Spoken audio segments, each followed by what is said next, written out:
Hi friends, मैं कमलेश पारिया स्वागत करता हूं आपका अपने YouTube channel learn English with Kamlesh Pariya and mothers education hub के ऑनलाइन प्लेटफॉर्म पर।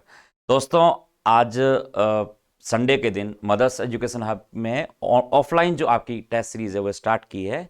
उस ऑफलाइन टेस्ट सीरीज की आंसर है, उसकी जो सोल्यूशन है वो हम यहाँ पर पढ़ेंगे, ठीक है ना। आई थिंक कि आप लोगों ने क्वेश्चंस सही किए होंगे, आप लोगों ने अटेम्प्ट किए हैं, ठीक है ना। देखते हैं क्या क्वेश्चंस थे, क्या कुछ इसके आंसर्स होंगे, ठीक है ना। चलो पढ़ते हैं, समझते हैं।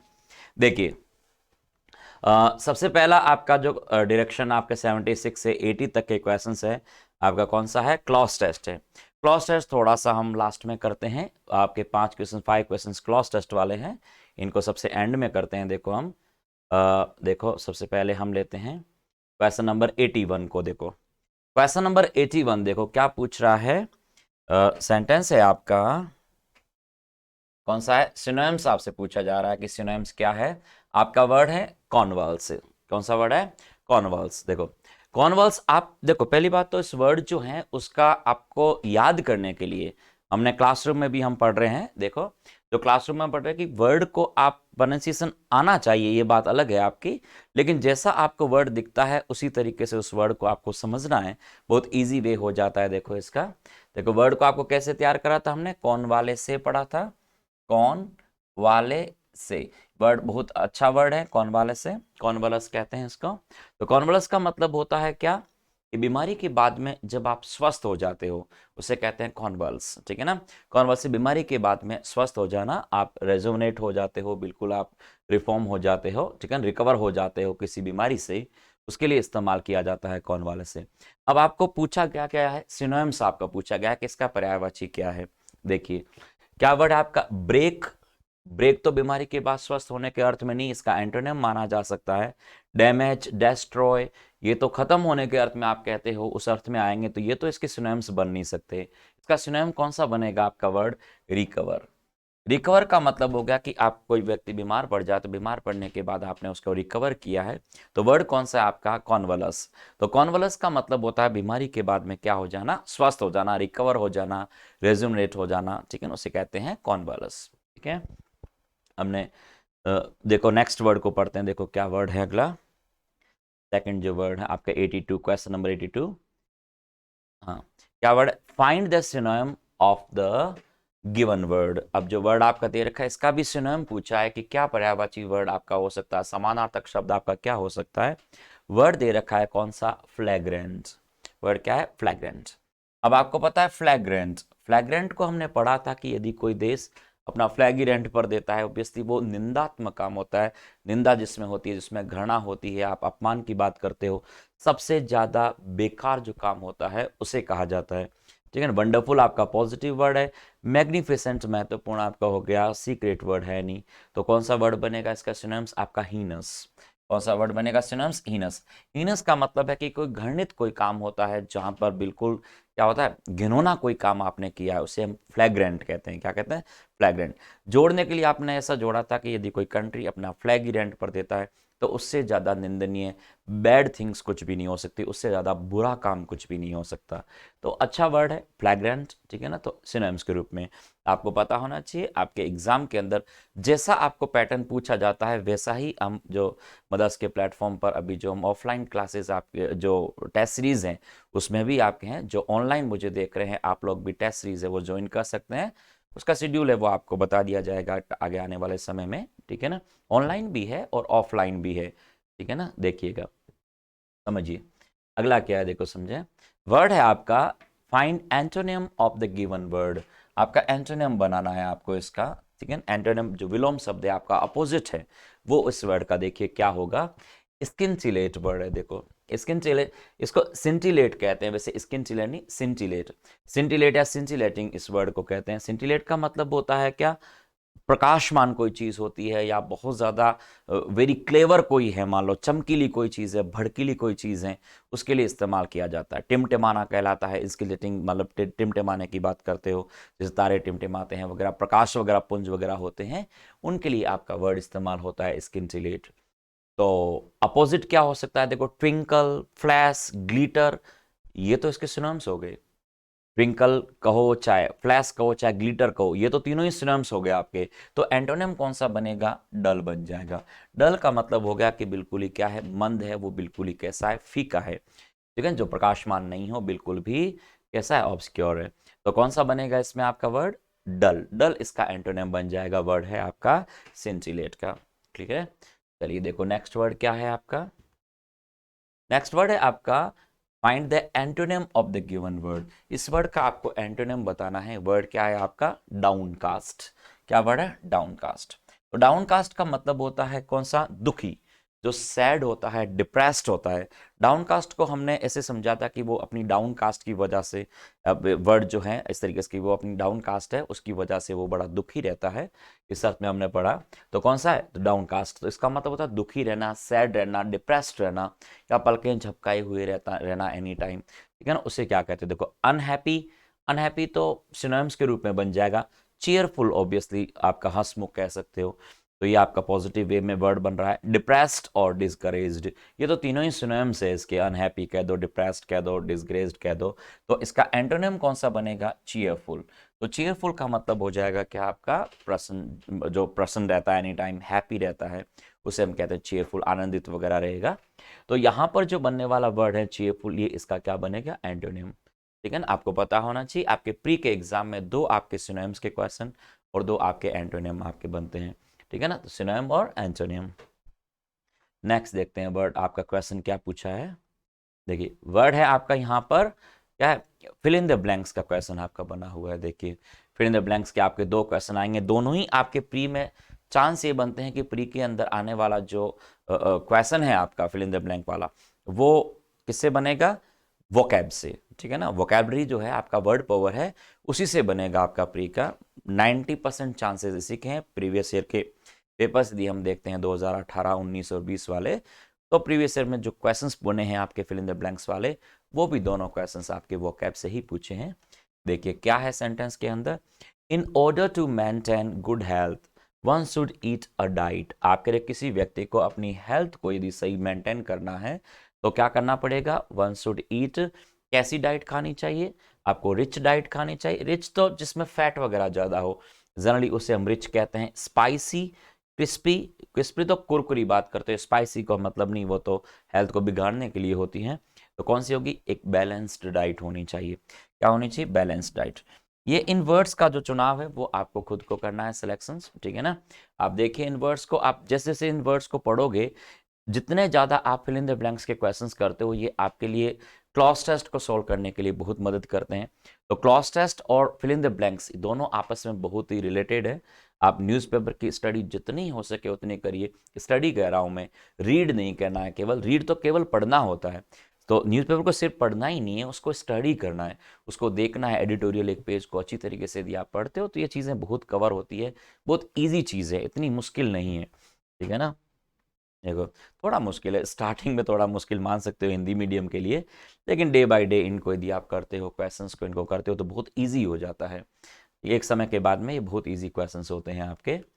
अगला देखो क्या है फिल इन द ब्लैंक्स का क्वेश्चन आपका क्या कहना चाह रहा है। देखो mister Modi is confident. Confident adjective है। मोदी क्या है? कॉन्फिडेंट है किस किस चीज के लिए? That the standard of living will begin to again soon. आप कह रहे हो कि मोदी जी ये कॉन्फिडेंट में है इस चीज़ में कि जो रहने लिविंग ऑफ स्टैंडर्ड है वो धीरे धीरे क्या होने लगा है, वापस से क्या हो रहा है, बढ़ रहा है। तो लिविंग टू लिफ्ट कहोगे, राइज कहोगे, फ्लोरिश कहोगे, या रिवाइव कहोगे? ऑब्वियसली इसमें एक ही ऑप्शन आएगा, कौन सा?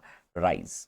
तो आप कह रहे हो कि mister Modi is confident that the standard of living will begin to rise again soon. जो चीज़ उठ करके आगे आती है, जो चीज़ आगे बढ़ेगी, उसे कहते हैं टॉरिस। व्यापार वगैरह में बढ़ाई करना, आगे बढ़ना, फलना फूलना कोई चीज़ होती है, उसके लिए इस्तेमाल होता है। रिवाइव, रिवाइव नया, कोई चीज़ में नयापन आना, उसके लिए बोला जाता है। लेकिन लिफ्ट, कोई आप चीज़ ने उठाया नहीं है, आगे आगे मतलब बढ़ाया नहीं है, अपने आप उठ करके आगे आती है, अपने आप चीज़ें आगे बढ़ती हैं।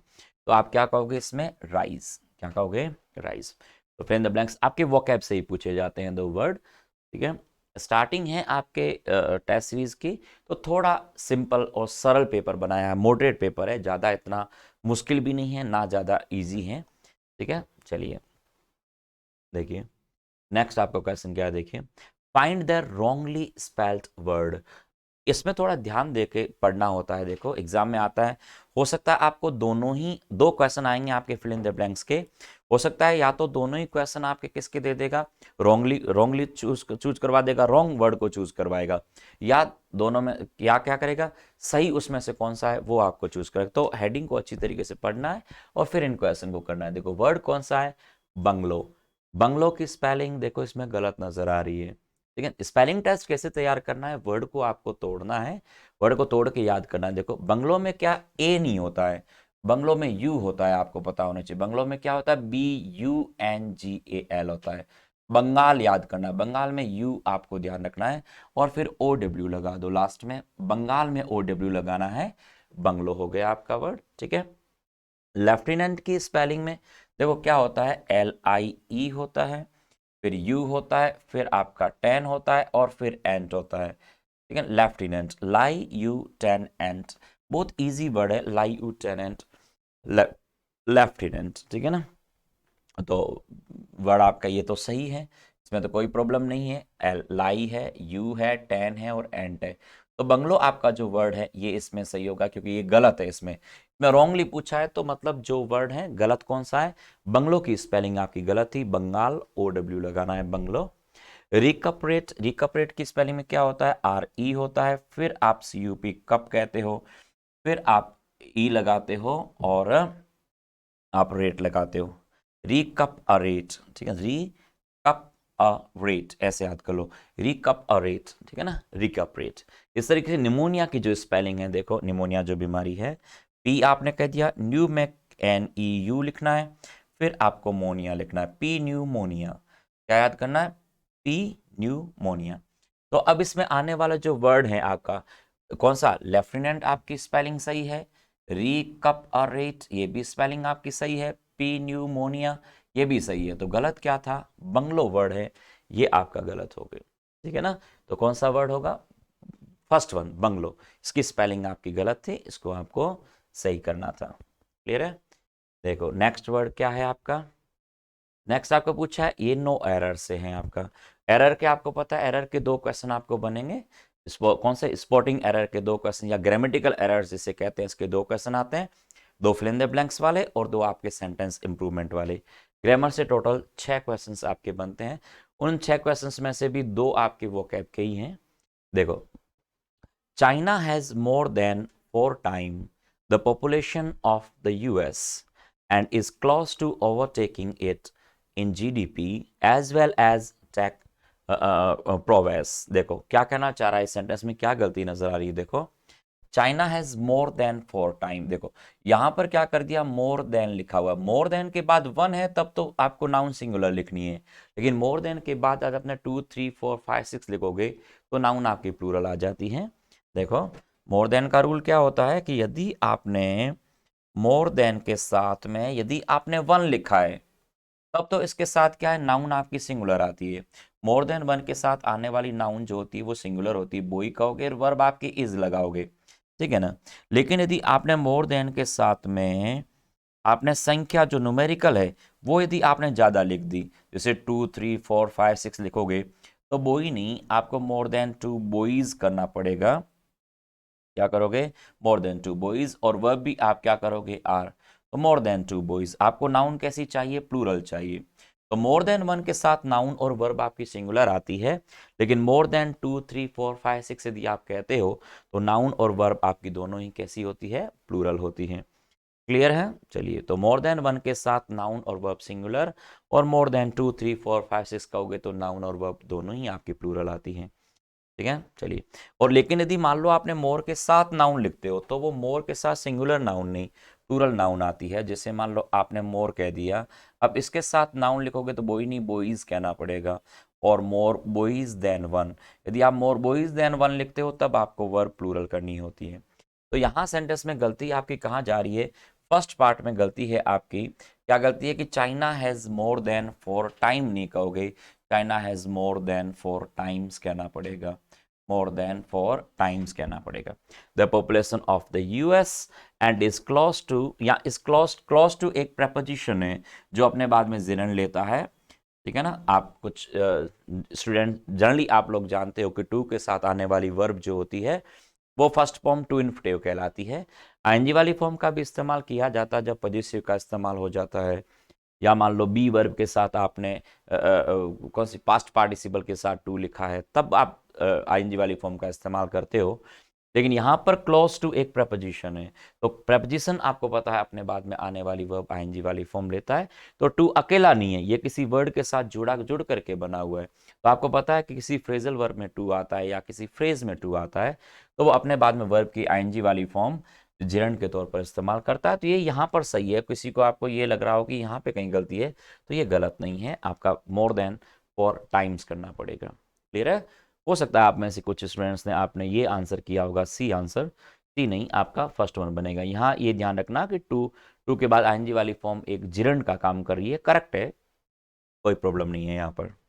ठीक है, देखो नेक्स्ट, आपको पता होना चाहिए क्लोज आपकी वर्ब नहीं है, क्योंकि इसके साथ आने वाली क्लोज वर्ब होती है, ये वर्ब नहीं है। वर्ब यदि करोगे तो क्लोज्ड कहोगे या क्लोजिंग कहोगे या टू क्लोज कहोगे, तब बनेगी।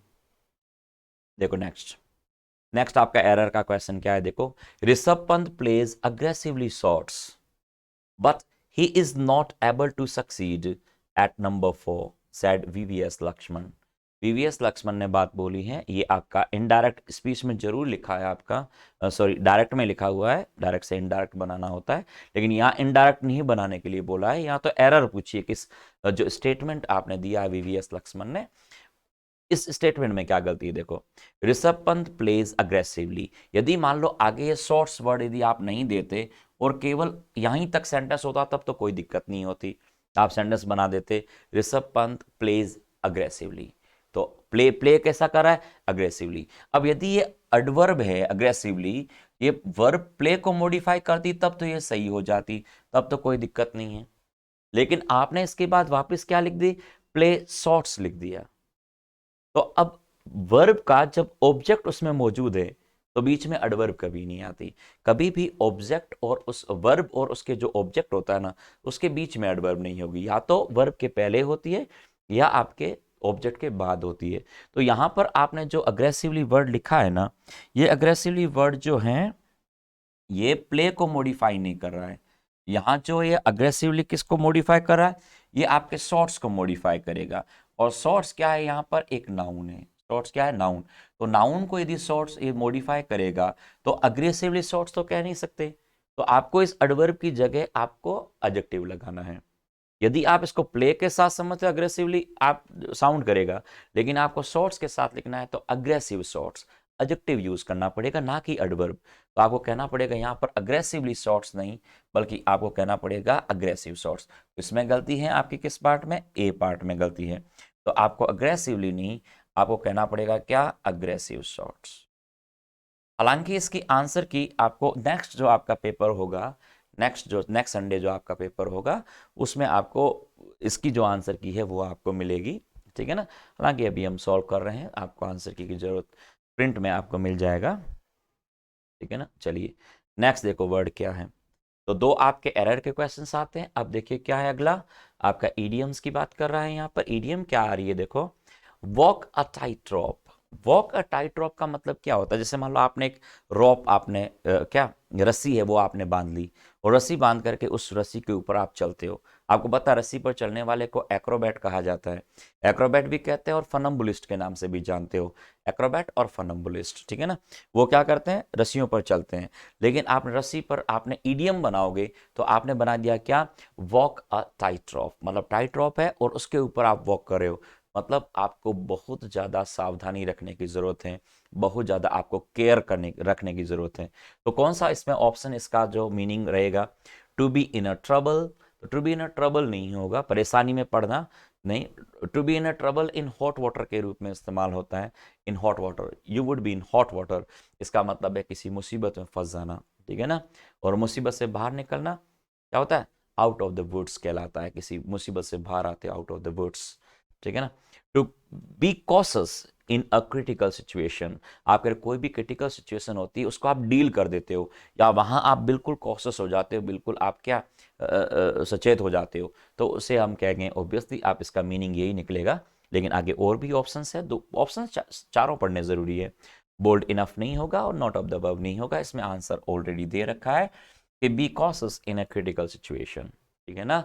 या आप कह सकते हो कोई भी मुसीबत घड़ी आती है उसको आप डील कैसे कर रहे हो, तो डील करना, मुसीबत सिचुएशन को डील करना, walk on the tight rope का मतलब होता है, ठीक है ना। ईडीएम है आपकी, ठीक है। देखो नेक्स्ट ईडीएम देखते हैं, बहुत अच्छी ईडीएम है ये, अ डैम्प स्क्विब। अ डैम्प स्क्विब, डैम्प स्क्विब वैसे डैम्प का मतलब तो गीला होता है, दलदल कोई चीज होती है उसे कहते हैं गीला वगैरह, उसे कहते हैं डैम्प।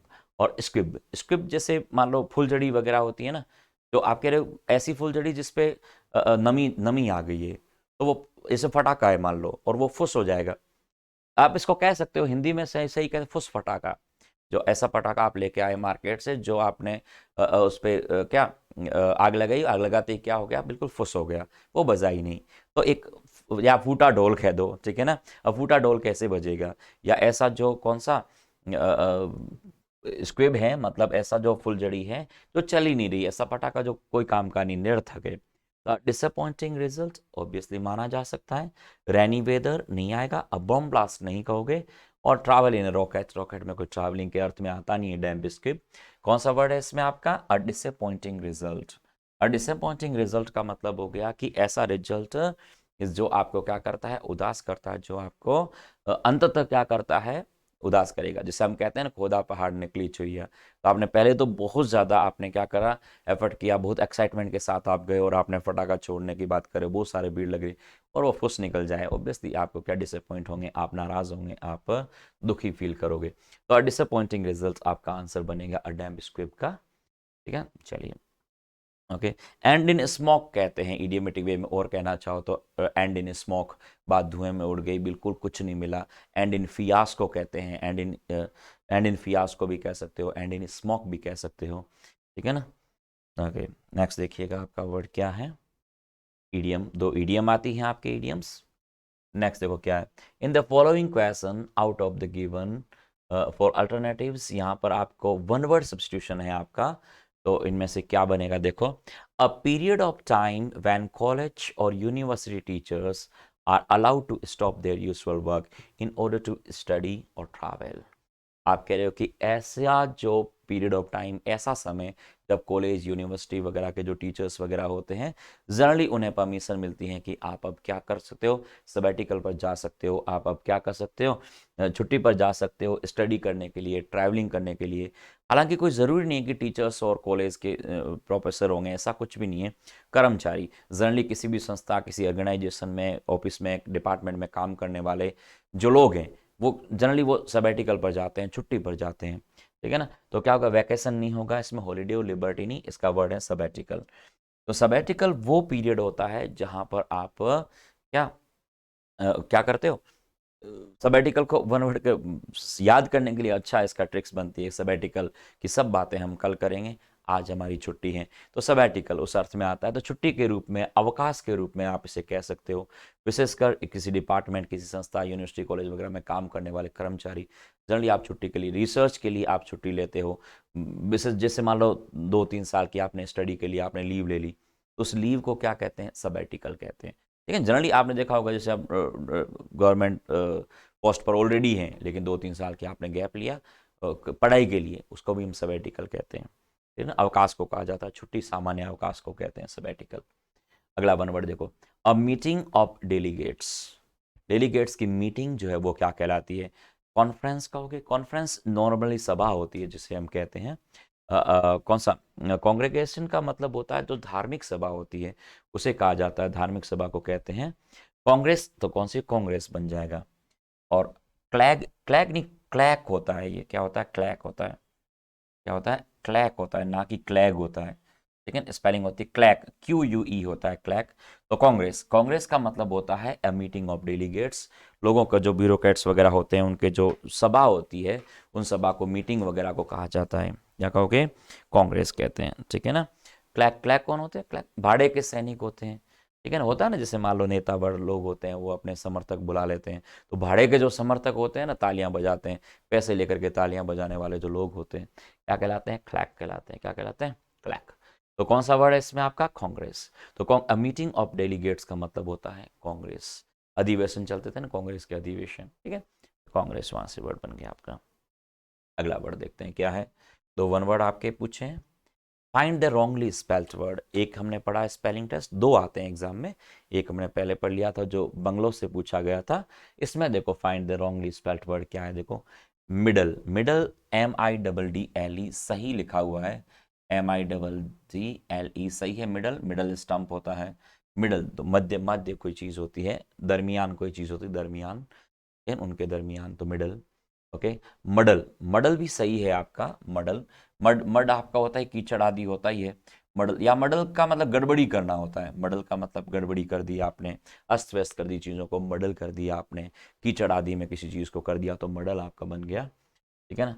नोजिया, नोजिया की स्पेलिंग आपकी इसमें गलत है, नोजिया गलत। नोजिया की स्पेलिंग क्या होता है, नाउ करना है NAU और फिर सी लिखना है, SEA, सी समुद्र वाला सी, तो नाउ सी, ठीक है ना, NAU और SEA, नोजिया। नोजिया जो वॉमिट वगैरह उल्टी जैसा लगना जो होता है, मतली वगैरह जो आती है, उसे नोजिया कहते हैं। तो नोजिया की स्पेलिंग इसमें गलत है। नोटिकल की स्पेलिंग इसमें सही लिखी हुई। नाव आपने लिख दिया TI और CAL, नोटिकल आपने सही लिखा है, नाविक से संबंधित, नाव से संबंधित, नोटिकल वर्ड आपका सही है। ठीक है ना, नोजिया इसमें वर्ड गलत है, तो NAUSEA। स्पेलिंग टेस्ट इसी तरीके से तोड़ के ही आपको याद करनी है। ठीक है ना, बढ़ते हैं अगले क्वेश्चन की ओर, क्वेश्चन नंबर 95। टोटल क्वेश्चन 25 आपके बनते हैं। देखिए अगला क्वेश्चन क्या है, डायरेक्ट और इनडायरेक्ट स्पीच। एक क्वेश्चन आपको पता है कि इनडायरेक्ट स्पीच का पूछेगा, डायरेक्ट इनडायरेक्ट का, डायरेक्ट से इनडायरेक्ट या इनडायरेक्ट से डायरेक्ट पूछेगा। देखो क्या है, स्प्रिंटर द्युति चंद सैड, कुछ भी नाम आ सकता है इसकी जगह, कुछ भी नाम आपको पता होना कोई जरूरी नहीं है, वैसे पता कर लो, स्प्रिंटर है ये। स्प्रिंटर द्युति चंद सैड, सैड मीन्स पास्ट में दे रखा है, और आगे क्या कर रखा है, हैव प्लस आपने वर्ब की कौन सी वाली फॉर्म ले रखी है, थर्ड फॉर्म। तो पास्ट टेंस है और हैव थर्ड फॉर्म, इसका मतलब हेड प्लस थर्ड फॉर्म होगा। हेड प्लस थर्ड फॉर्म किस ऑप्शन में आ रहा है, फर्स्ट में आ रहा है, आपके सेकंड में आ रहा है, इसमें नहीं आ रहा, इसका मतलब आपका ये ऑप्शन गलत हो गया। इसमें आपका हैव आ रहा है, ये ऑप्शन गलत हो गया। C और D तो ऑप्शन ही कट गए। फिर आपको पता है कि आई लिखा हुआ है, आई को तो हमें इसके अकॉर्डिंग क्या करना पड़ेगा, सब्जेक्ट को चेंज करना पड़ेगा। तो यहाँ आई तो आपका ऑलरेडी आया हुआ है, ये तो होगा नहीं, तो बचा कौन सा ऑप्शन, आपका फर्स्ट ऑप्शन बना। इस तरीके से क्वेश्चंस किए जाते हैं, फटाफट को इस तरीके से करते हैं। बाकी आप इसको आप समझ के देखोगे तो क्या बनेगा, स्प्रिंटर द्युति चंद, ठीक है ना। फिर आपने सैड की जगह सैड ही रखा, क्योंकि ऑब्जेक्ट नहीं था तो सैड की जगह सैड ही रख सकते हो। ऑब्जेक्ट मानते हो तो आप टोल्ड कर सकते हो, अन्यथा टोल्ड नहीं करते हैं। दैट आपने कनेक्टर लगा दिया, आई को आपने द्युति चंद की तरह सी में कन्वर्ट कर दिया, और हैव ऑलवेज वांटेड की जगह आपने हैड ऑलवेज वांटेड कर दिया। प्रेजेंट का परफेक्ट होता है तो पास्ट के परफेक्ट में कन्वर्ट हो जाता है, वांटेड टू जॉइन पॉलिटिक्स, और सिंस चाइल्डहुड आपने यहाँ पर लिख ही दिया। क्लियर है, ओके। चलो देखो नेक्स्ट क्या है आपका वर्ड, सेंटेंस इंप्रूवमेंट। इंप्रूवमेंट में आप यदि आपको इंप्रूवमेंट नहीं लगता है तो इसमें नो इंप्रूवमेंट करना है, अन्यथा सेंटेंस देखो क्या लिखा हुआ है, she is resembling to her grandmother, उसकी दादी से उसकी शक्ल मिलती है, आप ये कहना चाह रहे हो। तो आपको पता होना चाहिए, पहली बात तो रिजेंबल के साथ कोई भी प्रेपोजिशन इस्तेमाल नहीं होता। रिजेंबल के साथ कभी भी प्रेपोजिशन का इस्तेमाल है वो नहीं होता जब वो वर्ब की तरह काम करती है। रिजेंबलेंस एज ए नाउन आता है तो टू जरूर लगता है, रिजेंबलेंस टू होता है जब वो नाउन की तरह काम करती है। अन्यथा वर्ब जो है रिजेंबल, आप उसमें टू या विद का प्रपोजिशन नहीं, प्रपोजिशन कोई भी हो उसका इस्तेमाल नहीं कर सकते। और दूसरी बात, मेजर जो इसकी रिजेंबल की खास बात है, ये स्टैटिव वर्ब है। स्टैटिव वर्ब आपको बताओ वे वर्ब होती है जिनको आप आईएनजी फॉर्म में उसके मूल अर्थ में यूज नहीं कर सकते, अर्थ बदलते हो तो बात अलग है, बाकी उसके मूल अर्थ में आप कभी भी स्टैटिव वर्ब को है वो यूज नहीं कर सकते। तो आप इज रिजेंबलिंग नहीं कहोगे तो आपको प्रेजेंट कॉन्टिन्यूअस नहीं, प्रेजेंट का सिंपल टेंस यूज करना पड़ेगा। तो आप कहोगे सी रिजेंबल्स, क्या कहोगे, सी रिजेंबल्स हर ग्रैंड मदर, कि उसकी दादी से उसकी क्या करती है, शक्ल मिलती है। शक्ल मिलने को आप टेक आफ्टर भी कहते हैं, लेकिन आप ऐसा भी कह सकते हो टेक्स आफ्टर। टेक्स आफ्टर का मतलब होता है शक्ल मिलना, क्या होता है, शक्ल मिलना कहते हैं। लुक आफ्टर होता है देखभाल करना, और टेक आफ्टर होता है शक्ल मिलना। ठीक है, तो यहां पर क्या बनेगा आपका, रिजेंबल्स, क्या बनेगा, रिजेंबल्स, आपका सेकंड आंसर है। ठीक है, देखो नेक्स्ट आपका क्या है, पैसिव, एक्टिव एंड पैसिव। देखो एक्टिव से पैसिव और पैसिव से एक्टिव। देखो Tia has sorted out the problem, बहुत इजी है। देखो हैज सॉर्टेड है तो हैज बीन सॉर्टेड होगा, हैज बीन सॉर्टेड। आपको पता है कि टेंस हम बदल नहीं सकते, एक्टिव पैसिव में नहीं, वो डायरेक्ट और इनडायरेक्ट में आप टेंस बदलते हो। एक्टिव पैसिव में as it is same tense आता है, हैज है तो हैज ही होगा, हैड हम कर नहीं सकते। अब हैज सॉर्टेड तो ये तो एक्टिव ही होगा, ये ऑप्शन बनेगा नहीं, और हेड वाला ऑप्शन बनेगा नहीं, तो ऑप्शन कौन सा हो गया, सेकंड वाला। The problem has been sorted out by Tia. बहुत इजी, एक आसान आपका है। पॉकेट के मार्क्स होते हैं एक्टिव पैसिव और डायरेक्ट इनडायरेक्ट वाले, बहुत इजी होते हैं, इतने ज़्यादा मुश्किल नहीं है। देखिए अगला क्वेश्चन क्या है, 98। फिर आपका सेंटेंस इंप्रूवमेंट के क्वेश्चन है, दो सेंटेंस इंप्रूवमेंट के क्वेश्चन आते हैं, दो ही एरर वाले आते हैं, दो ही फिल इन द ब्लैंक्स के आते हैं। देखो, I can't understand why have you help her solve the problem. अब आपको पता होना चाहिए कि सेंटेंस के बीच में जब भी कभी इस तरीके से WH वर्ड वगैरह लगाते हैं तो उस कंडीशन में वो क्या WH वर्ड वहाँ पे कंजंक्शन का काम करता है। और ऐसी कंडीशन में जो ये जो वर्ड बना रहे हैं इसमें आप इन्वर्जन आप नहीं कर सकते क्योंकि क्लॉज है, और क्लॉज में आप इन्वर्जन नहीं करोगे। क्लॉज जब किसी सेंटेंस का पार्ट बनेगा उसमें इन्वर्जन पॉसिबल नहीं है, मतलब आप वर्ब को सब्जेक्ट से पहले नहीं कर सकते, ठीक है, वर्ब को आपको सब्जेक्ट के बाद करना पड़ेगा। ये क्वेश्चन बहुत ज़्यादा पूछा जाता है आपके SSC के पुराने प्रीवियस ईयर के आप क्वेश्चन से दिया, आप पे देखते हो बार बार बार बार बार बार ये रूल पूछा जाता है, हर दूसरे तीसरे पेपर में आता ही रहता है ये। तो क्या करना है यहाँ पर आपको, वाई हैव यू हेल्प की जगह क्या करना पड़ेगा, आपको वाई लिख दिया कंजंक्शन के रूप में, यू को आपको पहले करना पड़ेगा और हैव को आप में बाद में करना पड़ेगा। तो ऐसा किस में है, देखो वाई यू हेल्प्ड, हैव को हटा नहीं सकते तो पहला ऑप्शन बनेगा नहीं, वाई यू हैव ये ऑप्शन तो बनेगा नहीं, वाई यू हैव हेल्प पर माना जा सकता है, डू का यूज हम क्यों करें वो तो परफेक्ट में लिखा हुआ है, इंप्रूवमेंट हमें करना पड़ेगा, तो ऑप्शन कौन सा होगा, आपका बी ऑप्शन है, वाई यू हैव हेल्प पर सॉल्व द प्रॉब्लम। आपको पता होना चाहिए कि हेल्प के बाद में जब ऑब्जेक्ट आता है तो हमेशा बेयर इन्फिनेटिव वर्ब का इस्तेमाल होता है, वर्ब की फर्स्ट फॉर्म जिसे हम बेयर इन्फिनेटिव वर्ब कहते हैं। तो सही है ये बेयर इन्फिनेटिव वर्ब आपकी सॉल्व करेक्ट है हेल्प के बाद। चलिए देखो नेक्स्ट क्या है, नेक्स्ट आपका देखो 99 नंबर क्वेश्चन, आपका PQRS जिसे हम कहते हैं, या पैराजम्बल्ड जिसे आप कहते हो, या सेंटेंस रीअरेंजमेंट कहते हैं। ये आपका सेंटेंस है जो रीअरेंजमेंट करने के लिए बोला है। देखिए क्या है, देखो sentence, religion has been used, आप कह रहे हो कि धर्म जो है वो यूज हुआ है, has been used passive voice है कि रिलीजन को यूज किया गया है किसमें, both as a weapon of isolation to dull awareness, आप ए को बी फॉलो नहीं कर सकता, आइसोलेशन अबाउट रियल प्रॉब्लम्स कह नहीं सकते, क्या कहोगे, both as a weapon of isolation and as morphine. देखो एज ए मॉर्फिन, देखो एज के साथ आपको एज वापस आपने यूज कर लिया, और बोथ के बाद क्या आता है, एंड आता है। इसका मतलब आपको करना क्या है कि ए के बाद में डी आएगा, ए के बाद में डी आ रहा है, और पहला क्या आएगा, देखो रिलीजन हैज बीन यूज्ड, ठीक है ना, both as a weapon, both as a weapon, obviously पहला आपको क्या करना पड़ेगा, ए लेना पड़ेगा। फर्स्ट वन आपने क्या ले लिया, ए ले लिया। ए कैसे लिया कि both as a weapon of isolation and as morphine, तो ऑब्वियसली आपने ए लिया, और ए के बाद आप क्या लोगे, डी लोगे, डी कौन सा वाला, आपके एंड एज मॉर्फिन। फिर आप क्या करें, मॉर्फिन, फिर क्या कहोगे sentence, morphine to dull awareness about real problems like education health and employment. Real problem obviously last में क्या आ रहा है, सी आ रहा है, सी लास्ट में आ रहा है, पहला ए डी और बीच में क्या होगा, बी, तो बी आ जाएगा और लास्ट में क्या आएगा, सी, तो ए डी बी सी। तो ए डी बी सी के हिसाब से आप पढ़ के देखो एक बार कि रिलीजन हैज बीन यूज्ड, कहोगे both as a weapon of isolation and as morphine, ठीक है ना, to dull awareness about real problems like education health and employment, ठीक है ना। इस अकॉर्डिंग आपका कौन सा ऑप्शन है, ए डी बी सी, कौन से ऑप्शन में है आपके, सेकंड ऑप्शन में आपका आ रहा है ए डी बी सी। क्या कहना चाह रहे हो कि धर्म जो है उसका जो यूज है वो किया गया है किसमें, दोनों चीजों में। एक तो चीज क्या है कि बहुत ऐसा आइसोलेशन के अलगा, आइसोलेशन में अलगाववाद, अलगाव या अलगाव रहना, आइसोलेशन आपने पढ़ाई है वर्ड, ठीक है ना, आइसोलेशन अलग करना, पृथक करना, किसी को एकांकी बनाना, या अलगाव करना, आपके अलगाववादियों के लिए भी एक हथियार के रूप में धर्म का काफ़ी इस्तेमाल किया गया है, ठीक है ना।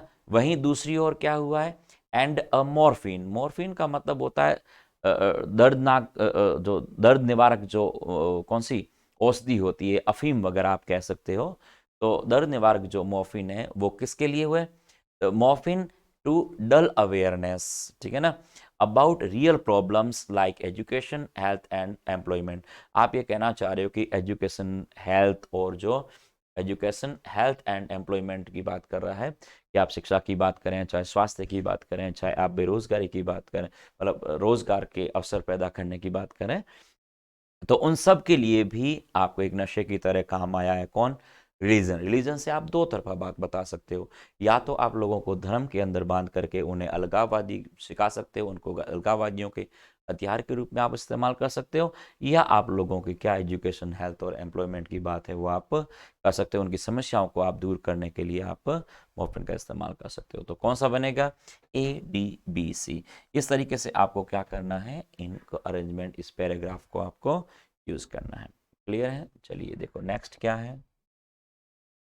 देखो लास्ट क्वेश्चन आपके इसका, कि an outstanding feature of this century has been has meant greater political power. ये तो आखिरी है, आपने फुल स्टॉप भी लगा हुआ है, फर्स्ट हो गया, ये आखिरी हो गया। अब देखो, an outstanding feature of this century has been living conditions of the, नहीं, ग्रेटर सिक्योरिटी एंड एजुकेशन, ये भी नहीं आएगा। तो या क्या आएगा आप यहाँ पर, the improvement of the income. देखो क्या बनेगा, an outstanding feature of this century has been the improvement of the income and, अब आपने यहाँ पर क्या लिखा है, एंड लिखा है, एंड लिविंग कंडीशन, क्या लिविंग कंडीशन ऑफ द, किसकी लिविंग कंडीशन किसकी हो रही है, of the working man, leading to greater security and education which has meant greater political power। ये होना चाहिए। देखो क्या होना चाहिए, पहला कि an outstanding feature of this century has been the improvement of the income and living condition of the working man।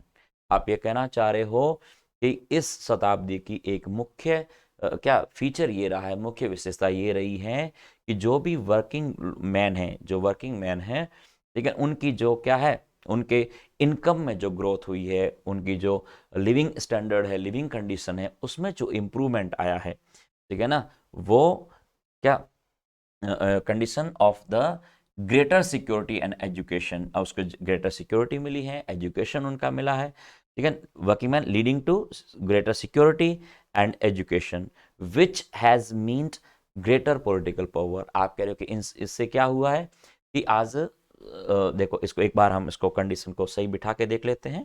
देखो फर्स्ट वन ये हो गया, फिर उसके बाद आपको क्या कहना है, कौन सा बनेगा, the improvement of the income, कौन सा बनेगा, बी बन रहा है, ठीक है, the improvement of the income and living condition of, इसका मतलब बी के बाद ए आएगा, ए के बाद आप क्या कहना चाह रहे हो, डी आएगा, वर्किंग मैन, डी बन रहा है, और डी के बाद क्या बनेगा, BAD।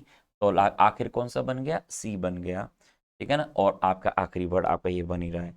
तो BADC, BADC कौन से ऑप्शन में है, आपके सी ऑप्शन में है BADC। देखो किस तरह आप इसको पढ़ के देखो एक बार, कि an outstanding feature of this century has been the improvement of the income and living conditions of the working man leading to great security and education which has meant greater political power।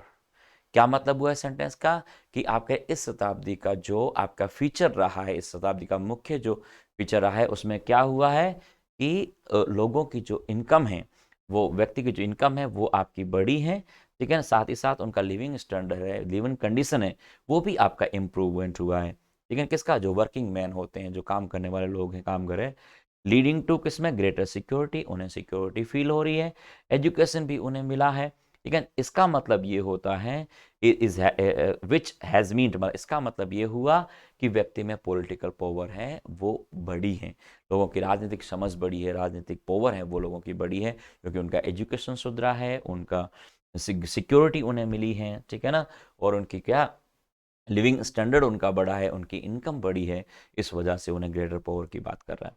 तो कौन सा option बनेगा? BADC। ठीक है ना। आप grammar से क्या कर सकते हो, ग्रामर भी आप इसमें देख सकते हो। देखो क्या इसमें आर्टिकल द लगा रखा है, यहाँ पर द है, इसका मतलब कोई नाउन होगा। तो आपको एक के पीछे एक आखिरी हो नहीं सकता, आपका ए आखिरी नहीं होगा, इसका मतलब ऑप्शन आपका डी कट रहा है। ठीक है, क्योंकि आखिरी हो नहीं सकता, क्योंकि आपने इसके बाद द के बाद नाउन चाहिए आपको, द के बाद वापस द आपका आ नहीं सकता, द के बाद वापस ए नहीं आएगा, तो ए के पीछे बी नहीं आएगा, ए के पीछे बी वैसे भी ऑप्शन में आपका है नहीं। ठीक है, फिर आप देख सकते हो, देखो द है तो द ग्रेटर सिक्योरिटी हो सकता है, लेकिन द ग्रेटर सिक्योरिटी कहोगे, condition of the greater security and education विच कहोगे तो विच वर्किंग मैन आएगा नहीं।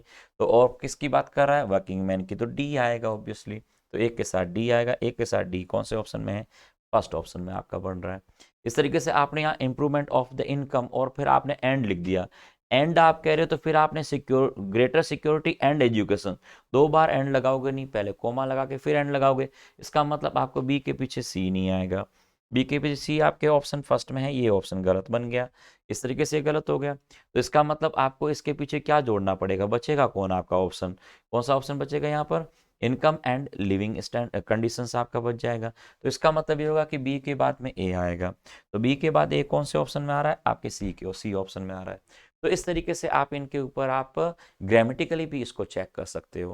बेटर तरीका होता है कि आप ग्रामर से इनको चेक करिएगा, और ग्रामर ऑप्शन यदि आपके पास आपको नहीं पता कि कैसे करना है, तो आप उसका मीनिंग यदि आपको आता है हिंदी अर्थ में, तो उस अर्थ में भी आप इसे सेलेक्ट है वो कर सकते हैं। थोड़ी एक लंबी प्रैक्टिस के बाद हो जाता है इनको। ठीक है ना। तो टोटल आपके 100 जो 25 नंबर ऑफ क्वेश्चंस थे, ठीक है ना, वो इस तरीके से पूछे हैं। देखिए इसमें एक चीज़ जो क्लॉज टेस्ट हमने नहीं किया, देखो बाकी सारे हमने क्वेश्चंस हमने कंप्लीट कर लिए। इन 25 क्वेश्चंस में से बाकी सब हम डिस्कस कर चुके हैं। शुरुआती जो हमने छोड़ा था क्या? Clause test. देख लो क्लॉज टेस्ट में भी क्या पूछा है।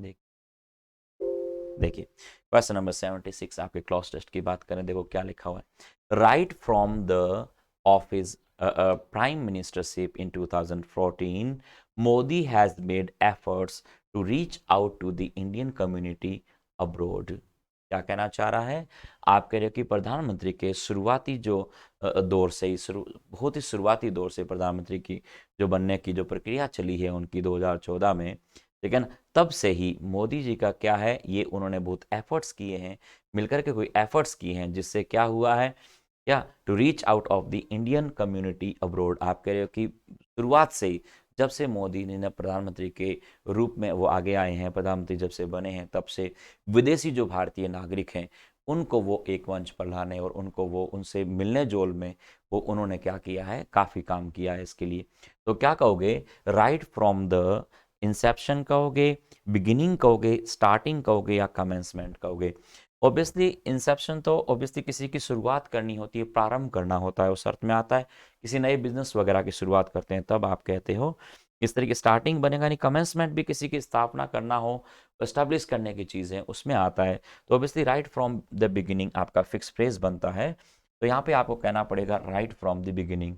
तो right from the beginning of the prime ministership in 2014 Modi has made, Modi has made कौन से एफर्ट, एफर्ट कौन से किए हैं? देखो मोदी जी ने कौन से एफर्ट्स, कौन से? इनफ एफर्ट, इमेंस एफर्ट, कौन से? इमेंस और इनफ एक ही बात है, एडेक्वेट भी पर्याप्त के अर्थ में आता है, तो तीनों का मतलब तो सेम ही हुआ।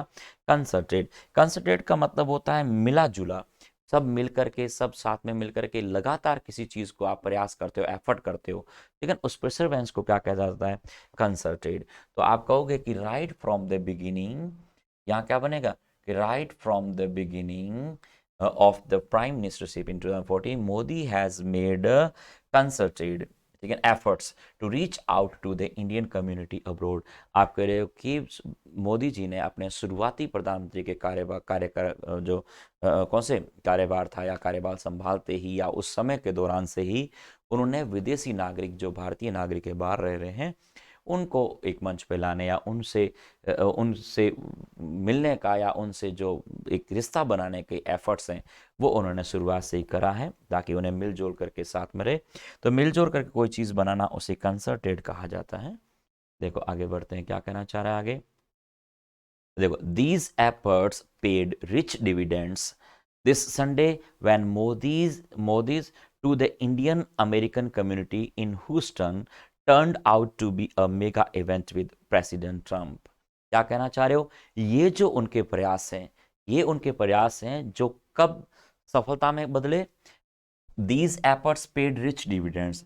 These efforts paid rich dividends का मतलब है उनके द्वारा किए गए ये जो प्रयास है, उनके द्वारा किए गए मिले जुली जो प्रयास उनके रहे हैं, उन प्रयासों से हम इस नतीजे पर पहुंचते हैं, या ये उसका नतीजा होता है, उसका रिजल्ट उन्हें कहाँ मिलता है? क्या इस संडे को उन्हें उसका रिजल्ट मिला है? क्या मिला है? When Modi's to Indian American community, Modi's क्या कहोगे?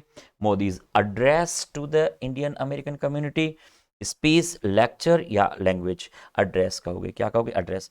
एड्रेस का मतलब, एड्रेस के बाद टू आता है जब वो नाउन की तरह काम करता है, तब आप कह रहे हो कि Modi's address to the Indian American community in Houston. आप कहना चाह रहे हो कि प्रधानमंत्री कौन से प्रेसिडेंट जो ट्रंप है, उनके साथ ह्यूस्टन के अंदर होने वाले जो मेगा इवेंट जो हुआ था ह्यूस्टन के अंदर, उसके अंदर जितना भी आपके मोदी जी ने प्रयास किया था उसकी झलक है वो वहां पे देखने को मिलती है, जहाँ लाखों लोग क्या है उमड़ पड़े और वहां पर आकर के उस जो कॉन्फ्रेंस है या कह सकते हो मेगा इवेंट है, उसको लोगों ने क्या है वो वहां अटेंड किया। ठीक है ना? तो उनके द्वारा किए गए प्रयास हैं वो वहां पे देखने को मिलते हैं, जहां ह्यूस्टन के अंदर इन राष्ट्रपति और प्रधानमंत्री ने आपस में जो मिल करके जो प्रोग्राम किया था। तो यहाँ पे हमें कहना पड़ेगा एड्रेस किया, Modi's address to Indian American community. ठीक है ना? आगे बढ़ते हैं, देखो क्या है। It also comes at a time, it also comes at a time, ये बात तब आगे आती है कब? ये उस दौरान या उस दौर में ये बात जब आगे आती है जब क्या कर रहा है? Pakistan has been trying hard to up international support. आप कह रहे हो कि ये उस दौरान ये बात होती है जब पाकिस्तान इस कोशिश में लगा हुआ है कि वो इंटरनेशनल सपोर्ट है वो हासिल करे, किसके विरुद्ध? इंडिया के विरुद्ध। क्यों? Support to India's move to abrogate या special status of Jammu and Kashmir. आप कहना चाह रहे हो ये वाली चीज़ और ये जो ह्यूस्टन में जो प्रोग्राम हुआ था ये उस दौरान हुआ जब क्या पाकिस्तान इस ये कोशिश में लगा हुआ था कि इंडिया को वो क्या करे, उसके घेरे में लाए, किसमें? इंटरनेशनल जो सपोर्ट वो हासिल करे और इंडिया को घेर लें। किस किस मुद्दे पर? कि इंडिया ने क्या किया है, जो जम्मू एंड कश्मीर में जो स्पेशल जो स्टेटस मिला हुआ था जम्मू कश्मीर का, वो धारा है 370, वो उन्होंने अब्रोगेट कर दी। लेकिन अब्रोगेट का मतलब होता है खत्म करना, निरस्त करना। जो स्पेशल स्टेटस था जम्मू एंड कश्मीर का वो निरस्त कर लिया, और उसके इस इंडिया के इस मूवमेंट के खिलाफ क्या है, मूव के खिलाफ पाकिस्तान है वो विश्व बिरादरी से क्या है उनका क्या सपोर्ट है वो लेने की कोशिश कर रहा है। तो क्या कहोगे यहाँ पर कि it also comes at a time when Pakistan has been trying hard to draw up international support, drum up international support, take up या पुल अप। तो ऑब्वियसली यहाँ पे ड्रम अप कहना पड़ेगा। ड्रम अप का मतलब होता है कि आप सेखी बगाड़ना चाह रहे हो, आप ढोल पीटना कहना, आप उस सेंस में समझ सकते हो कि वो ढिंडोरा पीट रहा है, इस अर्थ में कह सकते हो कि पाकिस्तान ये ढिंडोरा पीट रहा है जगह जगह पर कि इंडिया ने क्या कर दिया, ये जम्मू कश्मीर का स्पेशल जो उनका स्टेटस है वो खत्म कर दिया, इसके लिए विश्व बिरादरी को इकट्ठा कर रहा है। तो ढिंडोरा पीटने के अर्थ में आप कह सकते हो वो लोगों को ढिंडोरा पीट पीट के लोगों को अपना सपोर्ट गेन कर रहा है, तो उस अर्थ में ड्रम अप कहा जाता है, उस अर्थ में क्या कहोगे? ड्रम अप कहा जाता है। तो अब इंटरनेशनल सपोर्ट टू टू क्या करना है? To fail India's move, to deter India's move, to counter India's move या एड। ऑब्वियसली काउंटर करना, काउंटर करने का मतलब है उसका विरोध करना, या जो कह रहा है इंडिया को घेर लेने के अर्थ में आप कहना चाह रहे हो, तो कौन सा आएगा इसमें? काउंटर आएगा। क्लियर है? तो यदि इस पूरे पैराग्राफ को आप पैसेज को यदि हम पढ़ें तो 5 क्वेश्चंस आपके आते हैं, 10 मार्क्स के होते हैं। रीडिंग हैबिट जितनी बढ़ाओगे उतने ये सही हो जाएंगे। एक बार हम रिपीट करते हैं, देखो। Right from the beginning of the prime ministership in 2014, Modi has made concerted efforts to reach out to the Indian community abroad. These efforts paid rich dividends this Sunday when Modi's address to the Indian American community in Houston turned out to be a mega event with President Trump. It also comes at a time when Pakistan has been trying too hard to क्या कहोगे? To, इसके पहले हमने क्या option लिया था? To drum up, okay sorry, drum up international support to counter India's move to abrogate special status for Jammu and Kashmir. Clear है ना? आप पूरे के सारांश यदि निकालें, पूरे की यदि आपको प्रेस ही करने के लिए दे दिया जाए तो आप क्या कहोगे कि मोदी जी शुरुआत से ही मोदी जी के जो प्रयास रहे हैं कि विश्व बिरादरी को वो एक जगह पर लेके आए, जो भारतीय बाहर जो काम कर रहे हैं उनको एक जगह पर लाना उनका मकसद रहा है। और ये चीज़ उनके जो जितने भी प्रयास रहा है, ये प्रयास उस समय देखने को मिलता है जब ह्यूस्टन के अंदर एक बहुत बड़ा भव्य प्रोग्राम होता है। उसके अंदर रियलाइज़ हो जाता है कि हाँ, इंडिया के जो ऐसे व्यक्ति जो बाहर रहते हैं, भारतीय नागरिक हैं, उनका सपोर्ट है वो हम ले सकते हैं। ठीक है ना? और फिर आप ये कहना चाह रहे हो कि ये जो इवेंट हुआ उसमें इतनी ज़्यादा भीड़ उस समय जमा हुई जब क्या इंडिया ने एक बहुत बड़ा एक्शन लिया कि जम्मू कश्मीर को क्या स्टेटस ही आपने क्या कर दिया था, वापस ले लिया था, स्पेशल स्टेटस वापस ले लिया, उसका निरस्त कर लिया 370 को। और उस दौरान ऐसा हुआ और पाकिस्तान विश्व बिरादरी को इकट्ठा करने में लगा हुआ था कि इंडिया को काउंटर किया जाए, इंडिया को यहाँ पर काउंटर अटैक किया जाए। ठीक है ना? तो इस तरीके से आप इसकी समरी है वो कह सकते हो। क्लियर है? ओके ओके, तो डे बाय डे इसको करते जाओगे।